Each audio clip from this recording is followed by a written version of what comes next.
പുത്രന്റെയും പരിശുദ്ധാത്മാവിന്റെയും നാമത്തിൽ ആമേൻ. പരിശുദ്ധാത്മാവേ, എഴുന്നള്ളി വരണമേ. അങ്ങയുടെ വത്സല മണവാട്ടിയായ പരിശുദ്ധ കന്യകാമറിയത്തിന്റെ വിമല ഹൃദയത്തിന്റെ ശക്തമായ മധ്യസ്ഥതയാൽ എഴുന്നള്ളി വരണമേ. ഈശോയിൽ ഏറ്റവും സ്നേഹം നിറഞ്ഞ സഹോദരി സഹോദരന്മാരെ, നമ്മൾ ഒക്ടോബർ മാസത്തിലേക്ക് പ്രവേശിക്കുകയാണല്ലോ.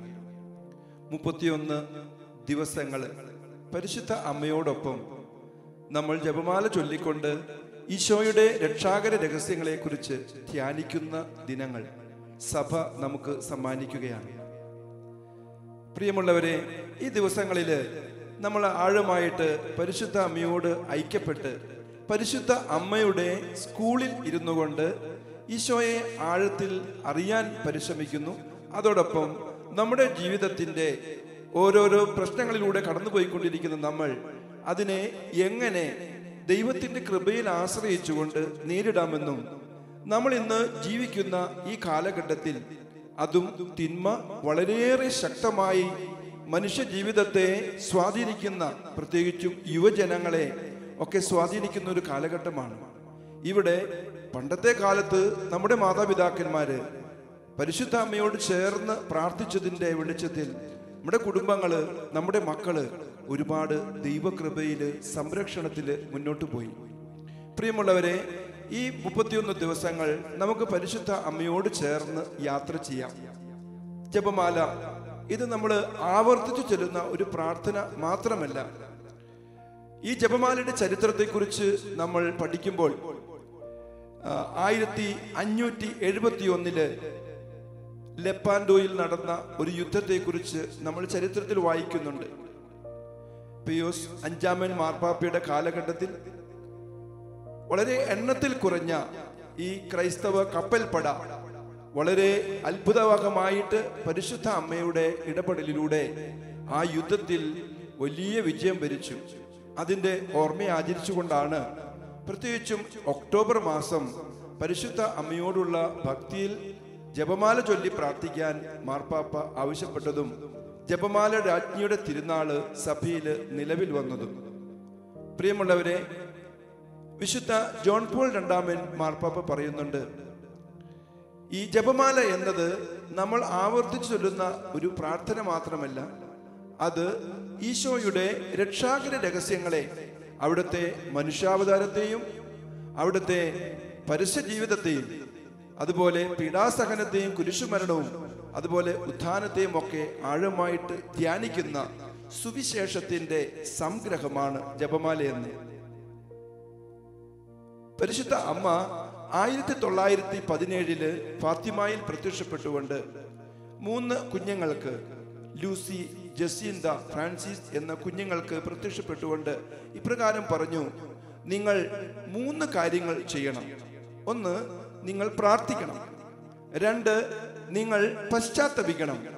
3, നിങ്ങൾ പ്രായശ്ചിത്തം ചെയ്യണം. പരിശുദ്ധ അമ്മ ഈ കാര്യങ്ങൾ പറഞ്ഞത് കുഞ്ഞുങ്ങളോട് മാത്രമായിട്ടല്ല, ലോകത്തിനു വേണ്ടി മുഴുവൻ വേണ്ടിയിട്ടാണ് ഇപ്രകാരം പറഞ്ഞത്. അതായത് ലോകത്തില് യുദ്ധം കൊടുമ്പിരിക്കൊണ്ടിരുന്ന കാലം, ആ സമയത്ത് യുദ്ധം എത്രയും പെട്ടെന്ന് അവസാനിക്കാനായിട്ടും അതുപോലെ തന്നെ സമാധാനം ഉണ്ടാകാൻ വേണ്ടിയിട്ടുമൊക്കെയാണ് പരിശുദ്ധ അമ്മ ഈ കുഞ്ഞുങ്ങളോട് ഇപ്രകാരം പ്രാർത്ഥിക്കാൻ ആവശ്യപ്പെട്ടത്. പ്രിയമുള്ളവരെ, ഈ ജപമാല എന്നത് തിന്മയ്ക്കെതിരെയുള്ള, സാത്താനെതിരെയുള്ള ശക്തമായ ഒരു ആയുധമാണ്. പിയൂസ് 9 മാർപ്പാപ്പ പറയുന്നുണ്ട്, ജപമാല ചൊല്ലുന്ന ഒരു സൈന്യത്തെ എനിക്ക് തരിക, ഞാൻ ലോകത്തെ കീഴടക്കും. അതെ പ്രിയമുള്ളവരെ, ഇന്നും ഈ അമ്മയോട് ചേർന്നുകൊണ്ട് ജപമാല ചൊല്ലി പ്രാർത്ഥിക്കുമ്പോൾ പിശാച് അവിടെ പരാജയപ്പെടും.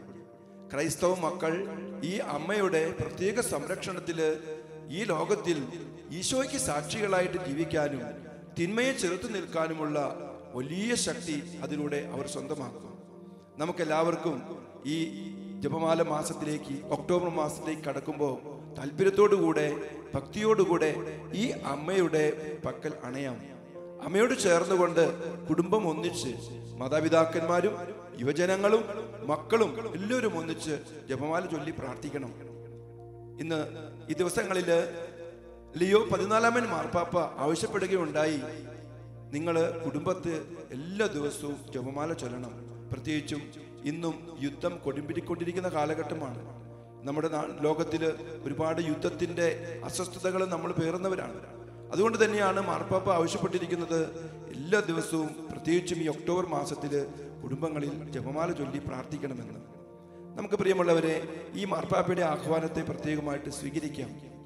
പ്രത്യേകിച്ചും ദിവ്യനാഥ വൈദികരോട് സംസാരിക്കുന്നു എന്ന പുസ്തകത്തില് പരിശുദ്ധ അമ്മ സ്റ്റെഫാന ഗോപി അച്ഛനോട് ഇപ്രകാരം പറയുകയുണ്ടായി: ധാരാളം ജപമാല ചൊല്ലി പരിശുദ്ധ അമ്മയുടെ മരിയൻ സെനക്കൾ നടത്തി നിങ്ങൾ പ്രാർത്ഥിക്കണം. ഈ സെനക്കളിലൂടെ പരിശുദ്ധ അമ്മ ലോകത്തിന്റെ എല്ലാ ഭാഗങ്ങളിലേക്കും കടന്നു ചെല്ലാൻ ആഗ്രഹിക്കുകയാണ്. പരിശുദ്ധ അമ്മ തന്റെ സന്ദേശങ്ങൾ നൽകിക്കൊണ്ട് അവിടെ പരിശുദ്ധ അമ്മ ആവശ്യപ്പെട്ടത് നിങ്ങൾ അമ്മയുടെ വിമല ഹൃദയത്തിന് പ്രതിഷ്ഠിക്കണം. അമ്മയ്ക്ക് ഏറ്റവും ഇഷ്ടമുള്ള പ്രാർത്ഥനയാണ് ജപമാല പ്രാർത്ഥന.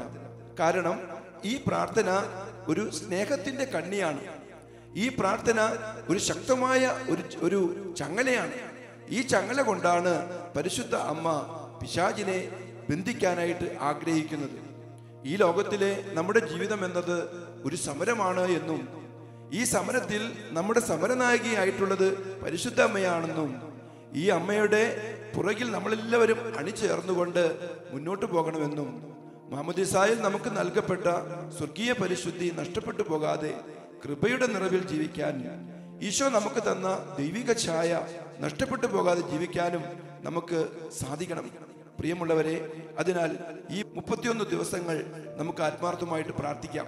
ജപമാല ചൊല്ലി പ്രാർത്ഥിച്ചുകൊണ്ട്, അമ്മയോട് ചേർന്ന് നിന്നുകൊണ്ട്, അമ്മയുടെ വിമല ഹൃദയത്തിലേക്ക് നമ്മളെ പ്രതിഷ്ഠിച്ച് കുടുംബങ്ങളും സമൂഹങ്ങളും അതുപോലെ ഇടവകകളും എല്ലാം ഒന്നു ചേർന്ന് ഈ വർഷം ധാരാളം ജപമാല ചൊല്ലി പ്രാർത്ഥിക്കാനും കൃപ സ്വന്തമാക്കാനും ഒക്കെ നമുക്ക് പരിശ്രമിക്കാം. നമുക്ക് അടുത്ത ദിവസങ്ങളിലേക്ക് അതിനായിട്ട് ഒരുങ്ങി പ്രാർത്ഥിക്കാം. പരിശുദ്ധ അമ്മയുടെ മാധ്യസ്ഥം നിങ്ങൾക്ക് എല്ലാവർക്കും ലഭിക്കട്ടെ. ദൈവകൃപ നിറഞ്ഞ മറിയമേ സ്വസ്തി, കർത്താവ് അങ്ങയോടുകൂടെ സ്ത്രീകളിൽ അങ്ങ് അനുഗ്രഹിക്കപ്പെട്ടവളാകുന്നു. അങ്ങയുടെ ഉദരത്തിൽ ഫലമായ ഈശോ അനുഗ്രഹിക്കപ്പെട്ടവനാകുന്നു. പരിശുദ്ധ മറിയമേ തമ്പുരാന്റെ അമ്മേ, പാപികളായ ഞങ്ങൾക്ക് വേണ്ടി ഇപ്പോഴും ഞങ്ങളുടെ മരണസമയത്തും തമ്പുരാനോട് അപേക്ഷിച്ചു കൊള്ളണമേ. ആമേൻ.